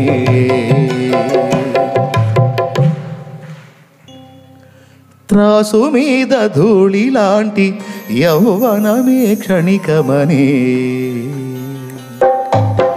మూడు నళ ముచ్చటని ఎరుగక, ముందు చూపు కొంతైన లేనే లేక. దేవునికి మహిమ. భక్తిహీనులకు ఎందుకు తీర్పు రావటం ఆలస్యం అవుతుంది? వాళ్ళు ఎందుకు బాగానే వర్ధిల్లుతున్నారు, నీతిమంతులు ఎందుకు శ్రమ పడుతున్నారు అంటే, నీతిమంతులు శ్రమ పడుట వెనక దేవుని హస్తం ఉంది. అది వారి మేలు కోసం దేవుడు అనుమతిస్తున్న దెబ్బలవి. భక్తిహీనులకు ఎందుకు క్షేమం కలిగింది, తీర్పు ఎందుకు రాకున్నది అంటే, వారికి ఒకే ఒక్కసారి తీర్పు పెళ్ళున దిగిద్ది. అందుకు లేటు. కావాలా నీకు కూడా? వద్దులే, ఎందుకు వచ్చిన గొడవ, వాడిని చావని అవకాశం ఉంటే మారాలని ప్రార్థన చేయ అంతే. ఎందుకంటే ఒకేసారి తేడా పడతాడు వాడు. మారు మనస్సు పొందుటకు దానికి సమయం ఇచ్చి తిని, కానీ అది మారు మనస్సు పొందనొల్లకున్నది గనుక దాన్ని మంచము పట్టిస్తానన్నాడు. ప్రకటన గ్రంథము 2వ అధ్యాయము 20వ వచనం తొందరగా చూడు. ప్రకటన 2:20. అయినను నీ మీద తప్పు ఒకటి నేను మోపవలసి ఉన్నది. ఏమనగా, తాను ప్రవక్తనని చెప్పుకొనుచున్న యెజెబెలను స్త్రీని నీవు ఉండనిచ్చుచున్నావు. జారత్వము చేయుటకును విగ్రహములకు బలిచ్చిన వాటిని తినుటకును అది నా దాసులకు బోధించుచు వారిని మోసపరుచుచున్నది. మారు మనసు పొందుటకు నేను దానికి సమయం ఇచ్చి తిని గాని అది తన జారత్వమును విడిచిపెట్టి మారు మనసు పొందనలదు. అది లెక్క. కాబట్టి ఏం చేస్తాడు? ఇదిగో నేను దానిని మంచము పట్టించి. ఆ మాట ఎప్పుడన్నా ఆలోచించారా మీరు? ఆ మాట ఎప్పుడన్నా ఆలోచించారా? మంచం పట్టియటం ఏందండి అంటే, మంచాన్ని వేస్తానని. మంచాన్ని వేయటం ఏంటి? సడన్గా పడిపోద్ది, గిలగిల దండుకుండా ఉండదు. అందరికీ చెప్తున్నా, అన్ని అవయవాలు బాగున్నంత వరకు ఎవరి డ్యాన్స్ అయినా, ఎవరి నాట్యమైనా, ఏ అవయవం తేడా పడ్డా మంచాన పడితే కనపడేది ఒరిజినల్ సినిమా ఒక్కొక్కళ్ళకి. అందుకే మిడిసి పడొద్దని చెబుతుంటాను నేను. కాస్త అన్ని కాలు చేయి అన్నీ బాగుంటే మిడిసి పడద్దు. ప్రేమ కలిగి వ్యవహరించండి, దీనులై వ్యవహరించండి. కండ సిరి నడమంత్రపు సిరి చూసుకొని మిడిసి పడొద్దు. ఏ కొంచెం కళ్ళెర్ర చేసినా మంచం మరణమే, తెలుసా? అట్లా ఆ ఇబ్బంది పడుతున్న వాళ్ళు ఉన్నారు ఇప్పుడు. కాబట్టి మనం ఆ మెట్టుకి వెళ్ళకుండున్నట్లు దేవుని చేత ముందుగానే సరిచేయబడదాం. ఆలస్యం ఎందుకు అంటే, భక్తిహీనులకు తీర్పు ఆలస్యం ఎందుకు అంటే, ఒకేసారి పెళ్ళున దించడానికి. వాళ్ళు క్షేమంగా కనపడ్డారని నువ్వేదేదో ఊహించుకోవాకు.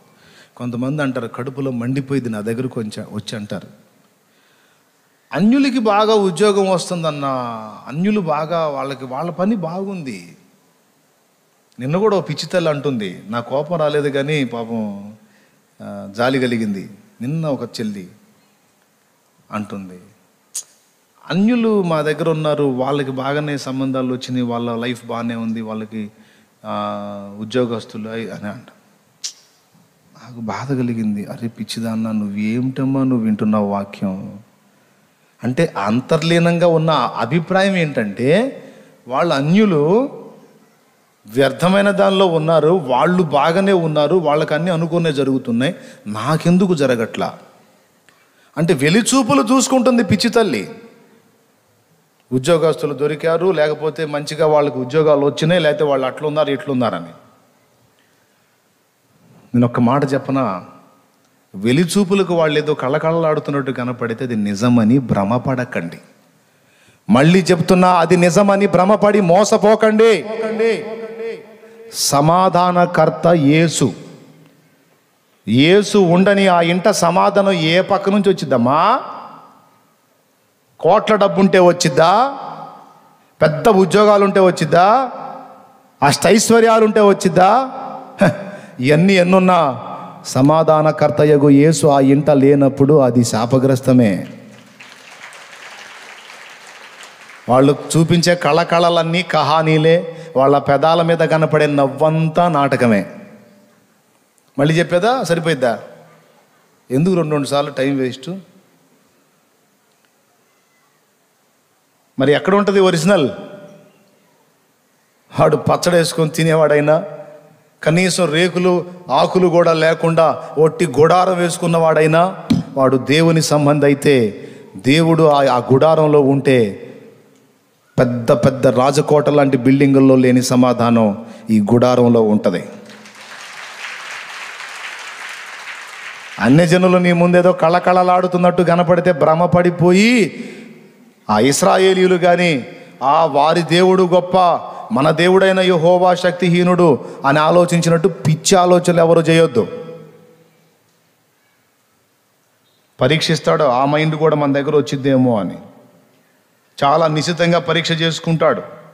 ఆలస్యం చేసే వాళ్ళకేమో అందేటట్టు చూపిస్తాడు, అందినట్టు చూపిస్తాడు. మనకేమో అందనట్టు చూపిస్తాడు. వాళ్ళకేమో అన్ని ఆశీర్వాదాలు వస్తున్నట్టు చూపిస్తాడు, మనకేమో అంత దరిద్రం ఉన్నట్టు చూపిస్తాడు. చూపించి టెస్ట్ చేస్తాడు. ఇప్పుడు నువ్వు ఎలా స్పందిస్తావని. అప్పుడు నువ్వు అనాల్సిన మాట ఏమిటంటే, వాళ్ళకి సిరి సంపదలున్నా, అష్టైశ్వర్యాలున్నా, ఎన్నున్నా సమాధానకర్త అయితే నా ఇంట ఉన్నాడు. వాళ్ళకి అన్నీ ఉన్నా యేసు లేడుగా, నాకేమీ లేకపోయినా యేసు ఉన్నాడు, చాలు. ఇంకేం కావాలి? ఏంది నాకు ఏం కావాలి? అక్షయ పాత్ర నా ఇంట్లోనే ఉన్నాడు. ఇప్పుడు అక్షయ పాత్ర నా ఇంట్లో ఉన్నప్పుడు, ఎప్పుడు ఏది కావాలంటే అది ఇచ్చేవాడు నాకు తోడు ఉన్నప్పుడు, నాకు గరిసె అవసరమా స్టాకు చేసుకోవటానికి? వాళ్ళకి అవసరం, ఎందుకంటే ఎప్పుడెప్పుడు ఎట్ట మారిపోతే వాళ్ళకి తెలియదు కాబట్టి. నాకెందుకు? నాకు గరిసె అవసరంలా, నాకు భద్రం చేసుకోవాల్సిన అవసరంలా. ఎందుకంటే అక్షయ పాత్ర నా యేసు ఎప్పుడు నా ఇంట్లోనే ఉన్నాడు.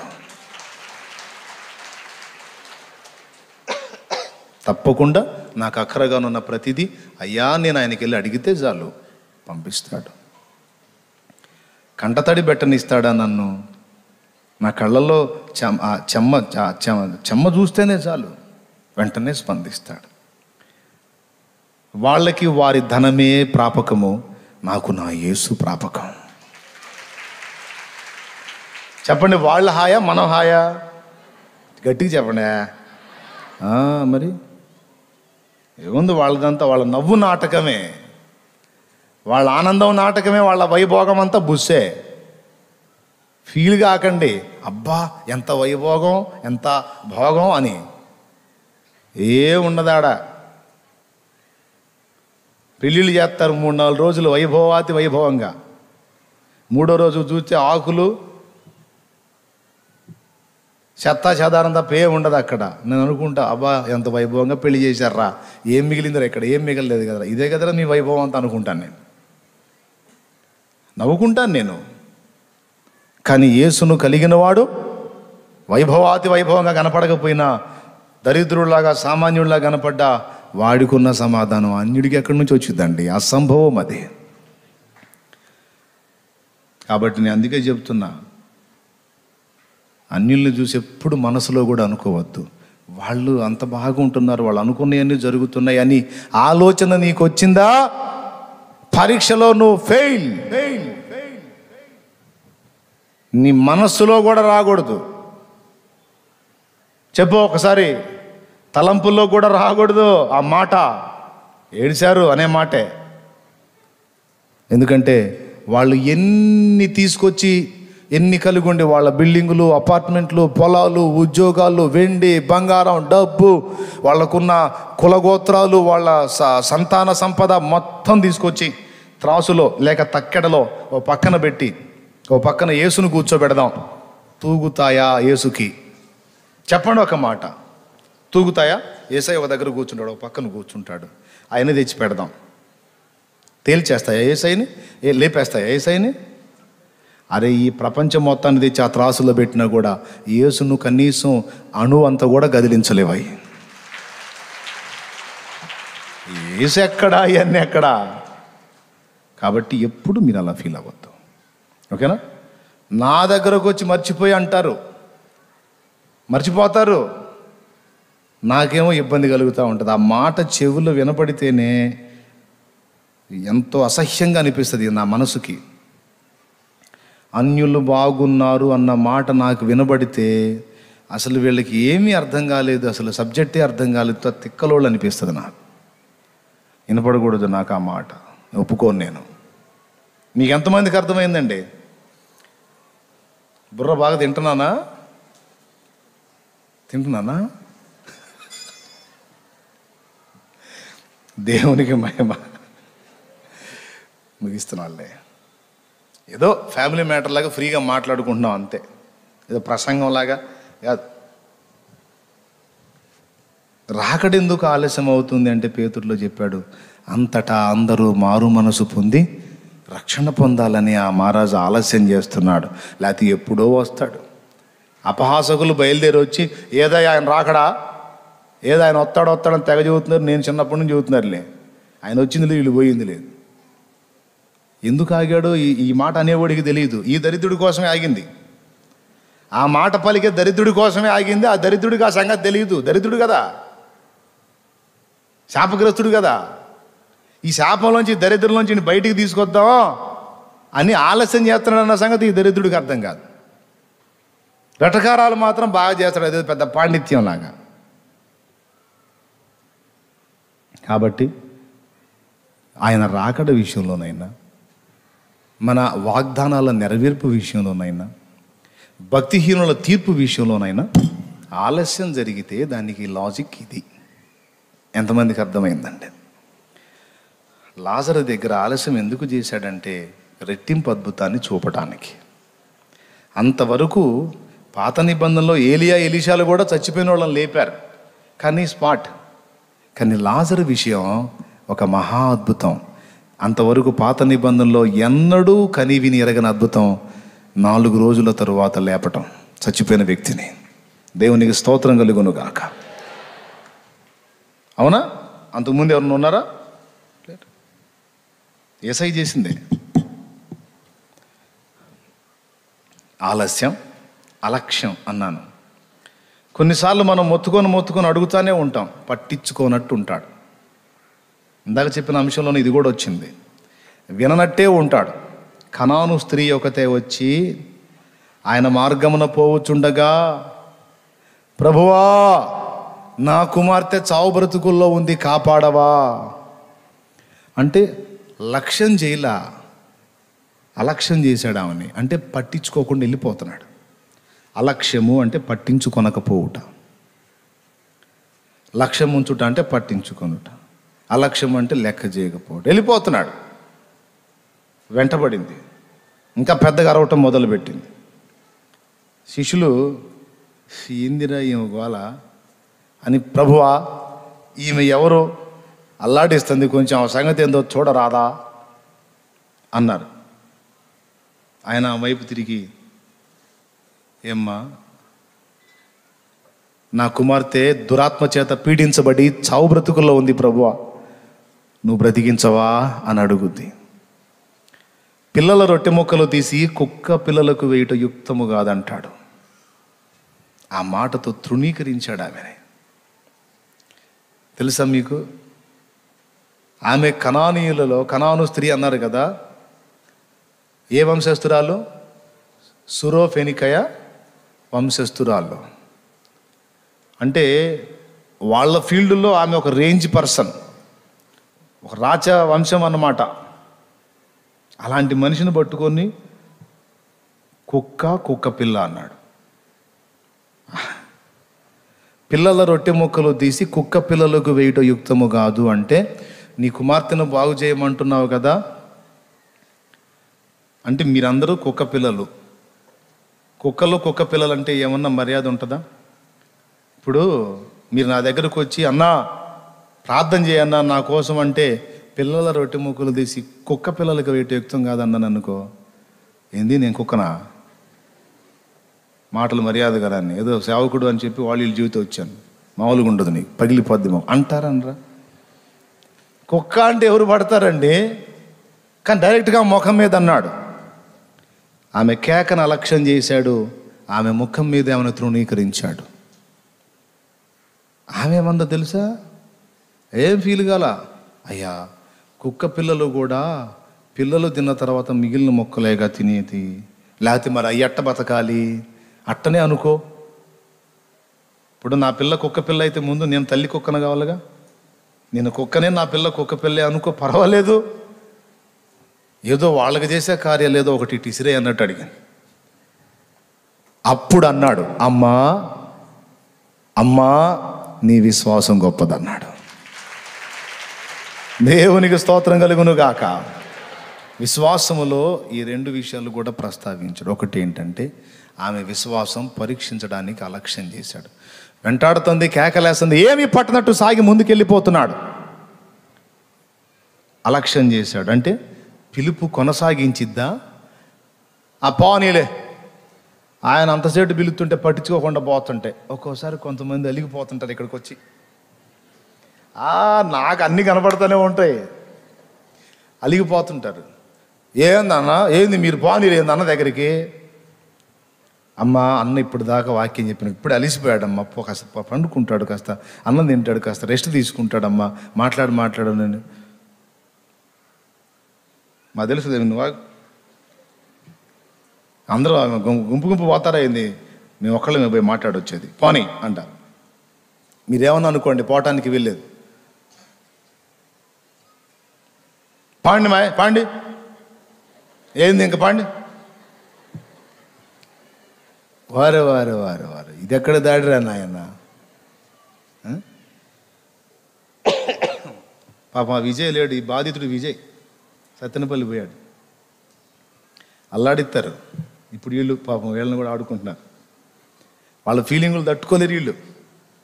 ఏం లేదు, ఇక పానీ అక్కడికి రానియకపోతే పాపం ఈ గేటు కాడ ఒకళ్ళు, ఆ గేటు కాడ ఒకళ్ళు ఉంటారు. ఏంటి వాళ్ళు ఎంటర్ అవుతారే చూస్తారు, వాయమ్మో ఈయనున్నాడే, పానీడు చూడు ఎటు చూస్తున్నాడు, ఈ గుడ్లు వేసుకొని పానీడు అని చిన్నగా వచ్చి గేటు దిగిపోతారు. ఎవరు వచ్చి ఆగామా ఏదమ్మా అంట, అయ్యా అడిగావా, అది ఏంది ఇంకా లేవలేదు అన్నతో మాట్లాడాలి. అన్న వేరే పని మీద ఉన్నాడు, అమ్మ అన్నయ్య బిజీగా ఉన్నాడు, అన్నయ్య ఉన్నాడు, అది బిజీ పని మీద ఉన్నాడు, రాడు, కుదరదు.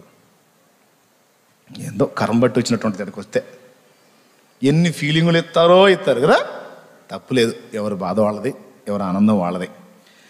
అట్లాగా ఆమె పిలుస్తా ఉన్నా కూడా హ్యాపో అన్నట్టు వెళ్తున్నాడు ఆయన.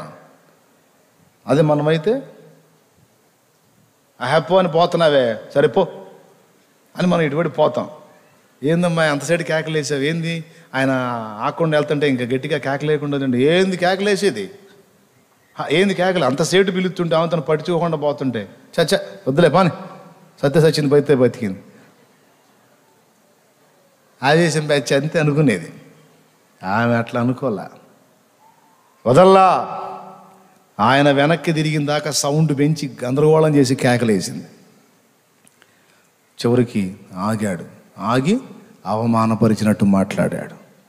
ఒకటి ఆమె విశ్వాస పరీక్ష, రెండవది ఆమె తగ్గింపుకు పరీక్ష. రెండిట్లో ఆమె గెలిచింది. విశ్వాసాన్ని విడిచిపెట్ల, మొండికి పడి కేకలేసింది. ఆమె లక్ష్య పెట్టిన దాకా కేకలు వేసి సాధించింది. రెండవది తృణీకరిస్తే ఆ తృణీకారాన్ని కూడా నీ చిత్తం ప్రభువా, నేను కుక్క పిల్లనంటే అలానే కానీ ప్రభువా అని అవమానాన్ని సహించింది. అందుకే చరిత్రలో నిలబడిపోయే ప్రశంస పొందింది. ఏమన్నా తెలుసా, అమ్మా నీ విశ్వాసం గొప్పదని ఏసయ్య అన్నాడంటే అది మామూలు విషయమా, మామూలు కిరీటమా? అప్పటి నుంచి ఇప్పటిదాకా తరతరాలుగా ఆమె గురించి చెప్పుకుంటూనే ఉన్నాగా. అంత గొప్ప ఆధిక్యత. పో నీ కూతురు బాగుపడింది పో అన్నాడు. పో ఈలాగు నీవు చేసినందున. చూడండి ఆ మాట చదువు తల్లి. మత్తయి సువార్త 15వ అధ్యాయం 27వ వచనం. ఇంకొంచెం చిన్నగా చెప్పమ్మా, పెద్ద జీవితం మండలాలు భయపడతారు, కొంచెం చిన్నగా చెప్ప. మత్తయి సువార్త 15వ అధ్యాయం 27వ వచనం. ఆమె నిజమే ప్రభువా, కుక్క పిల్లలు కూడా తమ యజమానుల బల్ల మీద నుండి పడు ముక్కలు తినును కదా అని చెప్పాను. అందుకు యేసు, అమ్మా నీ విశ్వాసము గొప్పది, నీవు కోరినట్ల నీకు అవునుగాక అని ఆమెతో చెప్పెను. ఆ గడియలోనే ఆమె కుమార్తె స్వస్థత పొందెను. ఇంకో చోట ఏముంటుందంటే, నీవు ఈలాగు చెప్పినందున, ఆ మాట ఉంటుంది. ఏముంటుంది తెలుసా, నీవు ఈలాగు చెప్పినందున పొమ్మో నీ కుమార్తె బాగుపడింది అన్నాడు. ఎక్కడుందా మాట? మార్కు సువార్త 7:29 చదువు. మార్కు 7:29. అందుకు ఆయన ఈ మాట చెప్పినందున వెళ్ళుము, దయ్యము నీ కుమార్తెను వదిలిపోయినదని ఆమెతో చెప్పెను. అదుగో ఈ మాట చెప్పినందున. ఏ మాట? తన తగ్గింపును కనపరిచి తృణీకారాన్ని సహించి విశ్వాస పరీక్షలో నిలిచినందున ఈ మాట చెప్పినందున, పో నీ బిడ్డను దయ్యం వదిలిపోయింది పో అన్నాడు. కాబట్టి దేవుడైనా దైవజనుడైనా నిర్లక్ష్యంగా వెళ్ళినందున ఆవేశపడి హడావుడి కాకూడదు. నయమాన్ లాగా. నయమాన్ ఆవేశంగా వెళ్ళబోయాడు. పనివాడు చెప్పాడు, ఏమయ్యా నువ్వు సైన్యాధిపతి అయితే సిరియాకి సేవకుడి దగ్గరికి వచ్చినప్పుడు నకరాలు చేయకూడదు. దైవజనుడు అచ్చంగా నీకోసమే కూర్చోడుగా, దేవునితో గడిపేవాడు కాబట్టి ఆయన దేవుని ముందు ఉంటాడు కనుక నువ్వేదో నీ ఇష్టం వచ్చినట్టు ఆయన ఎట్టబడితే అట్ట వాడటానికి ట్రై చేయకూడదు. జబ్బుతో వచ్చినోడివి ఆయన చెప్పిన మాట విను, నీకు ఎగస్టాలు ఎందుకు? కాదురా, ఇప్పుడు నేను అంత దూరం నుంచి కష్టపడి వస్తే రథాలు వేసుకొని వెండి బంగారం బట్టలు తీసి ఆయన కోసమేగా. జాలు తెలి తెచ్చావు, పెద్ద మనిషివి, పాపం ఆయన ఇబ్బంది పడుతున్నాడని తెచ్చావు. కుష్ఠరోగం దగ్గర పెట్టుకొని వదిలించుకోవడానికి తెచ్చావు. ఆపు షోలు. సురే నువ్వేందిరా ఇటు మాట్లాడుతున్నావు? మరి అంతే గారు, ఇప్పుడు ఏందిరా, ఆయన బయటికి రాలేదు, మరి నా స్థాయి ఏంది, నా రేంజ్ ఏంది, నా స్టేటస్ ఏంది, అసలు నేను వస్తున్నానంటేనే గడగడ కాచుకొని నిలబడతారు. అరే లోపల నుంచి బయటికి రాపోయే సరే రోగిస్తోండి అనుకో, ఆ జబ్బున్న దగ్గర చేయాడిచ్చేదో బాగు చేస్తాడు అనుకుంటే అలా అడుగు కూడా బయటికి పెట్టకుండా ఆయనేందిరా, పోయి యోర్దాన్లో 7 సార్లు మునిగిపో. యోర్దాన్ ఈ మురికి నది కాకపోతే మా దగ్గర మంచి మంచి నదులు లేవా ఏంది, ఆడ మునగలేను. అప్పుడు ఈ పనుడు అన్నాడు, నువ్వు ఎట్లా సైన్యాధిపతి పోయావురా దిమాకు లేనోడా, అసలు ఎట్లా తయారు? నదులు ఎన్నో ఉండొచ్చు గాక, నీవు శుద్ధుడవగునట్లు వెళ్ళి యోర్దాన్లో మునగమన్నాడంటే నీకు మైండ్ పనిచేయటం లేదా? అందులో ఏదో రహస్యం ఉందని నేను అనుకొనుచున్నాను నా యజమానుడా అంతేనటవా? మరి అంతకాకేముంది, ఏం చాకిరి చెప్పాడు? 7 సార్లు మునగమన్నాడు, అంతేగా. అటు కాకుండా 1 సంవత్సరం పాటు తల కింద పెట్టి కాళ్ళు పైకి లేపు, అప్పుడు పోయి రోగం అంటే చెయ్యు. అలాంటి పనులు ఏమని చెప్పాడా? శ్రమ కలిగే ఏ పని చెప్పలేదు కదా అన్నప్పుడు వెళ్ళి నయమాను 7 సార్లు మునిగి 7వ మారు మునిగి లేచినప్పుడు ఆ కుష్ఠరోగం నుండి విడుదల పొందినట్టు మనం రాజుల గ్రంథంలో చూసాం కదా. అట్లా దైవజనుడి దగ్గరకు వచ్చినప్పుడైనా దేవుని ముందుకు వచ్చినప్పుడైనా ఆవేశపడకూడదు. నేను వచ్చా ఇప్పుడు పరిగెత్తు. కొంతమంది అయితే మహా ఆవేశంతో వస్తారు. వెళ్ళాడా అన్నలేడా, ఏడన్నాడు అంటే నేను లైన్లో అటెన్షన్ అని నిలబడాలన్నమాట. నీకు అంతేగా, నాకు అదే పని కదా డ్యూటీ. వాకిట్లో అయ్యగారు వస్తాడు, అమ్మగారు వస్తుంది అని నిలబడ, అదే నా పని. ఆవేశంగా వస్తారు, 10 నిమిషాలు కూర్చోలేరు, 1 గంట కూర్చోలేరు. అందుకే మా వాడు ఒక మంచి పని చేయటం మొదలుపెట్టాడు. తమ్ముడు అన్న కోసం రావాలనుకుంటే రోజు కేటాయించుకొని రాండి అని, రోజు అంతే. మంచి మాట చెప్పేవాసు అని చెప్పా తమ్ముడికి. ఒక అధికారి దగ్గరికి పోయినప్పుడు ముందుగానే పడిగాపులు కత్తావుగా. జీవం గల దేవుని సన్నిధికి వచ్చినప్పుడు అంత మాత్రం విధేయత లేదా? ఉండాలి. లేకపోతే పో, నీకు దాసోహం బాబో, ధర్మం బాబో, దండం బాబో అనుకునే సేవకులు ఎవరైనా ఉంటే పో, వాళ్ళ దగ్గర పో. నీ అధికారానికి కానీ, నీ డబ్బుకి కానీ, నీ కులానికి కానీ కొంతమంది తమ హోదాను చూపించబోతారు నా ముందు, కొంతమంది తమ ధనాన్ని చూపించబోతారు నా ముందు, కొంతమంది తమ కులాన్ని ఎత్తి మాట్లాడబోతారు నా ముందు, మేము ఫలానా ఆజు పీజు అని. చీదరబుట్టిది అన్నీ. దీనులై వచ్చి మోకాళ్ళు వేసి ప్రార్థన చేసి మౌనంగా తమ సమస్య చెప్పుకుంటే ప్రార్థన చేసి పంపిస్తా. ఇవన్నీ ఎందుకు నాకు? నేను ఇంత అంటే నాకు ఇంకా చెప్పే కొద్దీ నాకు ఆవేశం పెరిగిద్ది. మనంతా నడమంతరం పరిచర్య. దేవునికి స్తోత్రం.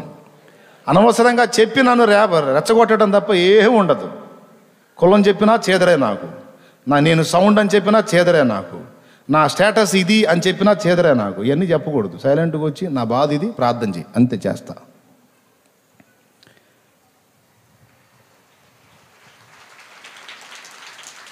ఏమయ్యా, అయిపోయింది. ఇంకెందుకు మరి నీ సుత్తి అంతా ఎందుకు నాకు? నువ్వు ఎంత పుట్టింగు అయితే నాకెందుకు, నువ్వు ఎంత ఇదైతే నాకు. నా ముందు చల్లదు, దేవుని ముందు చల్లదు అది. కాబట్టి ఆమె అట్లా నకరాలు చేయాల యేసయ్య ముందు. దీనురాలే, అవును ప్రభువా అలాగేనయ్యా అని విరిగి నలిగినందున అద్భుతం పొందుకోగలిగింది. ఆలస్యం ఎందుకు? అదనపు ఆశీర్వాదం కోసం. అలక్ష్యం ఎందుకు? విశ్వాస పరీక్ష కోసం. స్తోత్రం. ఆశ్చర్యం ఎందుకు? ఒక అన్యుడి దగ్గర, ఒక లోకస్తుడి దగ్గర ఇశ్రాయేల్లో కూడా కనుగొనలేనంత విశ్వాసం చూసి ఆశ్చర్యపోయాడు శతాధిపతి దగ్గర. తన దాసుడు పక్షవాతంతో బాధపడుతున్నాడని యేసయ్యకు కబురు పెట్టి, పాపం యేసయ్య వాని ముట్టి బాగు చేయటానికి వస్తుంటే శతాధిపతి ఏమని కబురు పెట్టాడో తెలుసా? అయ్యా, నా ఇంటికి వచ్చుటకు నేను పాత్రుడను కాను. నువ్వు సర్వాధికారివయ్యా. నా కింద 100 మంది సైనికులు ఎలా దాసులుగా ఉండి నేను చెప్పిందల్లా చేస్తారో, ఈ రోగాలు సమస్యలు ఇవన్నీ నీకు దాసులయ్యా. ఒక్క మాట సెలవిస్తే నా సైనికుడు ఇది చేయమంటే అది చేయను, అటు పొమ్మంటే అటు పోని, ఇటు రమ్మంటే ఇటు వచ్చును. అలాగ నువ్వు ఒక్క మాట మాత్రము సెలవిస్తే ఈ రోగం పోతుందయ్యా. బా, ఏమిరా వీని విశ్వాసం అనుకున్నాడు యేసయ్య. 3 నచ్చినాయి అతని దగ్గర యేసయ్యకు. 3. మొట్టమొదటిది తన కోసం కాదు, తన దాసుని కోసం అడిగాడు. 2, ఎంత విశ్వాసం గలవాడంటే యేసయ్య అసలు ఎంతటి వాడో తెలుసుకున్నాడు. యేసు ఎవరో తెలుసుకున్నాడు. 3వది, యేసు ఎదుట తాను ఎలాంటి వాడో చెప్పాడు. నేను అపాత్రుడను, అయోగ్యుడనయ్యా అంటే తాను పాపినని ఒప్పుకుంటున్నాడు. శతాధిపతి విశ్వాసంలో 3 సంగతులు. తానేంటో తనకు అర్థమైంది, ప్రభువేంటో అర్థమైంది, తన కొరకు కాక ఇతరుల కొరకు బ్రతకాలన్న విషయం కూడా అర్థమైంది. అసలు ఈ 3 అతనిలో గుర్తించి యేసయ్య ఆశ్చర్యపోయాడు. ఇదేమిట్రా, ఇలాంటి మనస్తత్వం అవుతుంది, ఇంత సంగతులు తెలుసుకున్నాడు నా గురించి అని ఆశ్చర్యపోయెను అని రాస్తుంది. లూకా 7లో ఉంటుంది. 9వ వచనం. 7:9 లూకా. చాలు, అయిపోయింది. ఇక